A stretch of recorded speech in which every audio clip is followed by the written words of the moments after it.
Assalamualaikum warahmatullahi wabarakatuh. Alhamdulillah, puji syukur kehadirat Allah Subhanahu wa taala bahwasanya hari ini kita masih diberi kesehatan dan umur panjang sehingga dapat bertemu dalam pembelajaran bahasa Indonesia. Sholawat serta salam semoga tetap terlimpah curah untuk junjungan kita Nabi besar Muhammad Shallallahu Alaihi Wasallam. Anak-anakku, pertemuan hari ini yaitu pertemuan yang ketiga masih membahas tentang teks laporan percobaan tapi dengan pokok bahasan subtema yang berbeda, yaitu tentang menyusun dan mengedit teks laporan percobaan. Tapi sebelumnya kita akan membahas dulu secara singkat pertemuan pertama dan kedua. Kenapa? Karena minggu depan pertemuan keempat kita akan mengadakan ulangan harian yang pertama. Jadi perhatikan ketika ibu menjelaskan pertemuan yang sekarang. Baik, pengertian, ciri-ciri, dan informasi dalam teks laporan percobaan sudah dibahas ya. Pengertian teks laporan itu apa, informasi dalam teks laporan percobaan apa, dan ciri-ciri teks laporan percobaan. Kalaupun ada yang belum tahu atau belum memahami, silahkan perhatikan dengan seksama. Pengertian teks laporan percobaan yaitu teks laporan percobaan atau eksperimen merupakan teks berisi paparan data secara terperinci hasil praktik, pengamatan, dan penelitian. Teks laporan percobaan ditulis berdasarkan percobaan data setelah pengamat selesai melakukan percobaan atau penelitian. Kegiatan percobaan atau penelitian ini digunakan untuk memperoleh pengetahuan dalam bidang ilmu alam, psikologi, atau sosial. Nah, ini ciri-ciri teks laporan percobaan. Yang pertama, teks laporan percobaan disusun berdasarkan hasil percobaan, pengamatan atau penelitian disertai pemecahannya. Jadi kalian nanti kalau menulis atau menyusun teks laporan percobaan harus mengamati atau meneliti. Jadi baru bisa dikatakan teks laporan percobaan. Yang kedua, pembahasan masalah teks laporan percobaan dikemukakan secara objektif sesuai dengan realitas atau fakta dan kebenarannya dapat diuji.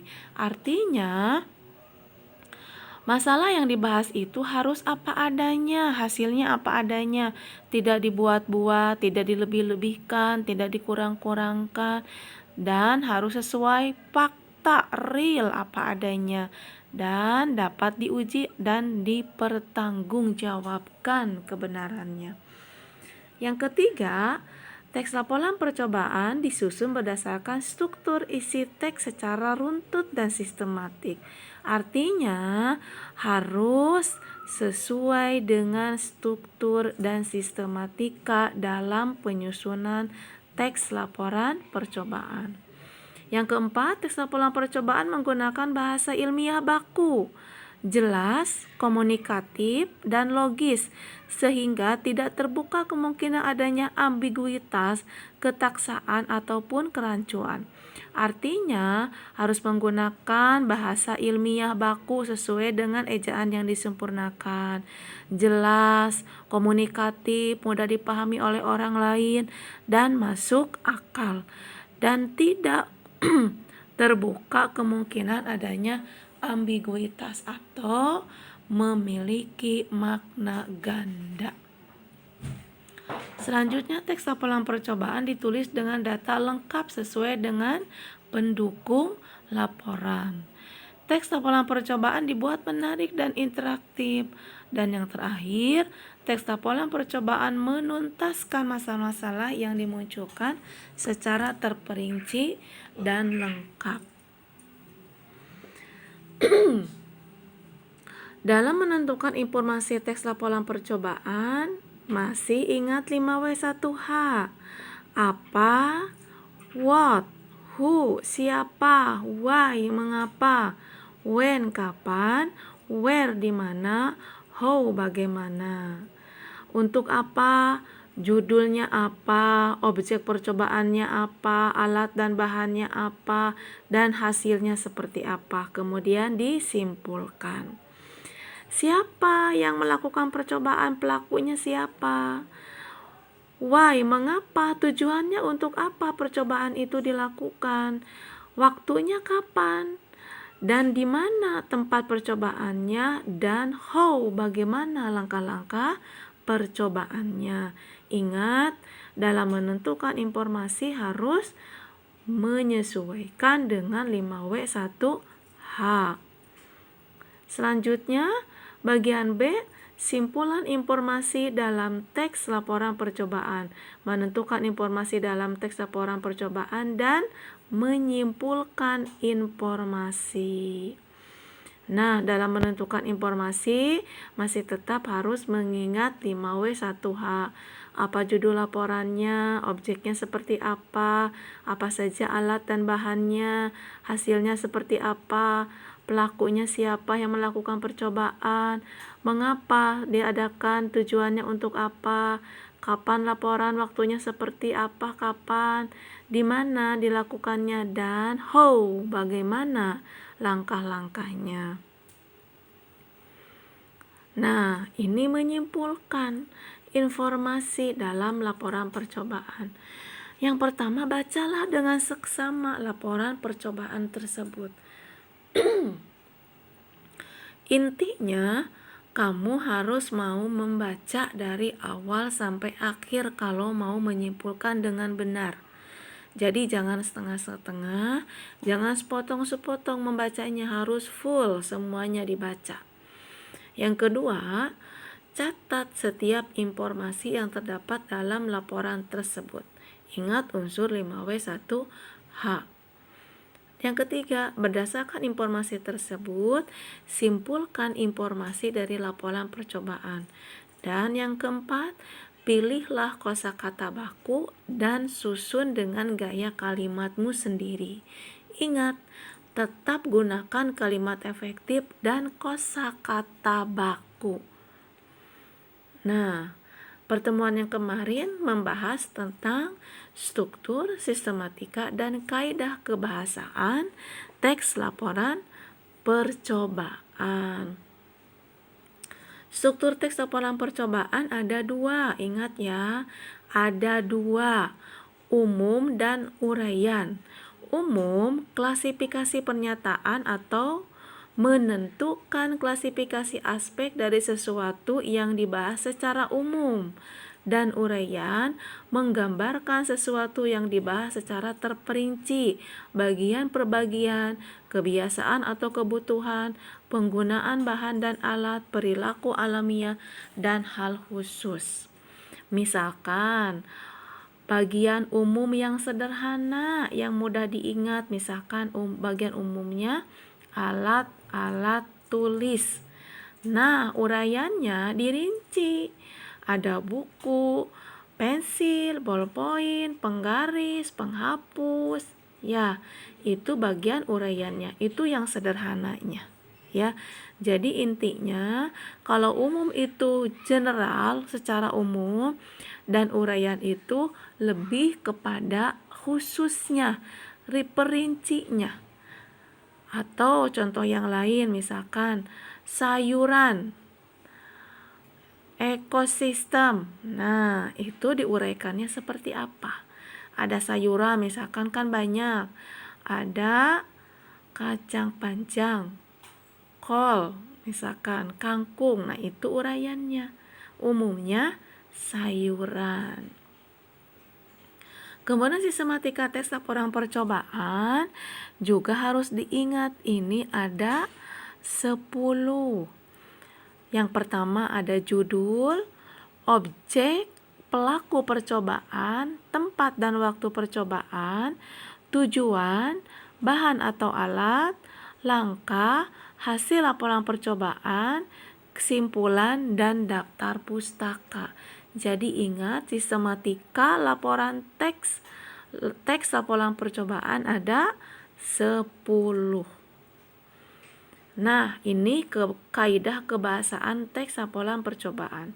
Yang pertama, memperkenalkan aspek umum atau kelompok. Seperti yang tadi Ibu katakan bahwa aspek umum itu berarti bisa diuraikan. Yang kedua, menggunakan kata tugas hubungan logis. Kata tugas itu misalkan ambillah, masukkan, kemudian angkat. Nah, itu adalah kata tugas. Yang ketiga, menggunakan kalimat aktif. Ingat, kalimat aktif itu kata yang menggunakan, kata kerja yang menggunakan imbuhan me. Misalkan menarik, mengangkat. Nah, itu kata menggunakan kalimat aktif. Menggunakan kata kerja aktif memakai imbuhan me. Yang keempat, menggunakan kata kerja aktif untuk menggambarkan proses dan aksi. Misalkan memberikan bumbu. Nah, itu kata kerja aktif. Kemudian apalagi menyimpan. Nah, itu juga kata kerja aktif. Asal kata dari simpan memakai imbuhan me jadi menyimpan. Yang kelima, menggunakan kata serapan atau istilah khusus sesuai dengan bidang ilmu yang berkaitan dengan objek yang diamati. Kalau yang diamatinya bidangnya bidang ilmu pertanian, harus menggunakan ilmu pertanian. Kalau kedokteran harus sesuai dengan bidang ilmu kedokteran. Kalau yang ditelitinya tentang IPA, berarti bahasanya harus menggunakan istilah-istilah IPA. Yang keenam, tidak ada urutan waktu, yang ada urutan kegiatan.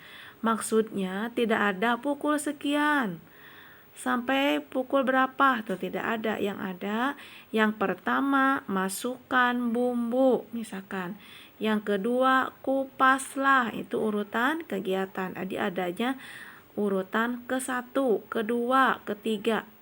Nah, tidak ada urutan waktu, adanya urutan kegiatan. Yang ketujuh, menggunakan kata benda dan frasa benda dibandingkan kata ganti orang. Kata benda itu sesuatu yang bisa dilihat dan diraba. Misalkan pisau, gelas, mangkuk. Nah, itu kata benda. Kalau kata ganti, aku, kamu, mereka, kita, itu digunakannya nanti di cerpen. Kata ganti orang. Nah, yang terakhir biasanya disertai foto, diagram atau tabel untuk memperkuat bahwa kita sudah melakukan penelitian atau pengamatan, maka biasanya ada dokumentasi berupa foto. Nah, itu untuk kaidah kebahasaan teks laporan percobaan. Nah, ini untuk pertemuan yang ketiga, menyusun teks laporan percobaan dengan memperhatikan struktur, sistematika, dan kaidah kebahasaan, kemudian menyunting teks laporan percobaan yang telah disusun. Jadi hari ini tujuan pembelajarannya, kamu harus bisa menyusun teks laporan percobaan kemudian menyuntingnya. Waktunya lama, boleh 1 minggu ya, karena kamu harus menyusun. Jadi waktunya tidak sampai hari Rabu, berarti sampai minggu depan, 1 minggu ya. Bu, kurang 1 minggu, lebihin boleh. Yang penting kamu menyusun teks laporan percobaan kemudian menyuntingnya. Bagaimana caranya? Kita akan bahas selanjutnya di slide selanjutnya. Nah, ini langkah-langkahnya. Langkah-langkah menyusun teks laporan percobaan yang memperhatikan struktur, sistematika, dan kaidah kebahasaan. Yang pertama, menentukan judul percobaan sesuai dengan objek yang diamati atau diteliti. Yang diamatinya apa? Yang ditelitinya apa? Misalkan mau mengamati atau meneliti kacang hijau jadi kecambah. Boleh. Nah, Yang kedua, menyusun tujuan. Tujuannya untuk apa dilakukan percobaan? Untuk mengetahui, nah itu ya, untuk mengetahui proses terjadinya kecambah. Itu salah satu tujuannya. Misalkan gitu. Atau mau meneliti, mengamati apa, searching dulu, jadikan referensi, boleh nanti ya. Yang ketiga, menyusun teks laporan percobaan berdasarkan struktur teks laporan percobaan. Ingat, struktur teks laporan percobaan nanti tadi sudah dibahas di depan. Yang terakhir, menggunakan bahasa sesuai dengan pedoman umum ejaan bahasa Indonesia. Jadi pergunakan bahasa Indonesia yang baik dan benar. Setelah menyusun teks laporan percobaan, kemudian menyunting. Nah, kalau sudah disusun, disunting. Menyunting itu memperbaiki, mengedit tulisan yang belum benar. Caranya, menandai kata, kalimat atau makna kata dan kalimat yang salah.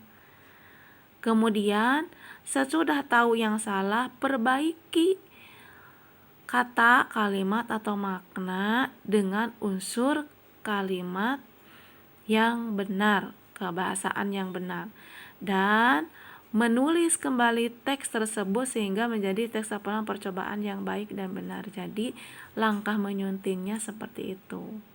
Setelah ada laporan percobaannya, kemudian dibaca lagi, disunting. Kalau sudah disunting, kamu berarti sudah selesai dan siap dikumpulkan ke ibu. Ya, seperti itu. Nah,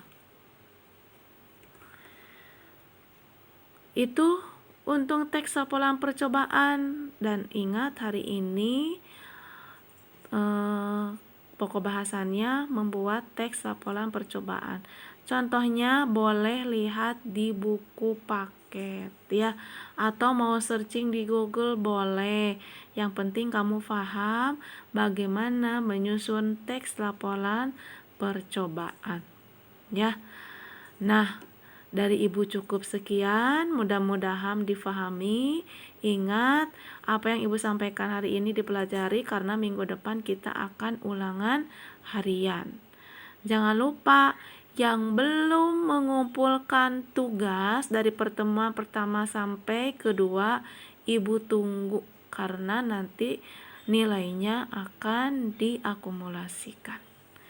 Terima kasih dari ibu. Semoga kita diberikan sehat dan umur panjang sehingga bertemu kembali di pertemuan berikutnya. Selamat bekerja. Wassalamualaikum warahmatullahi wabarakatuh.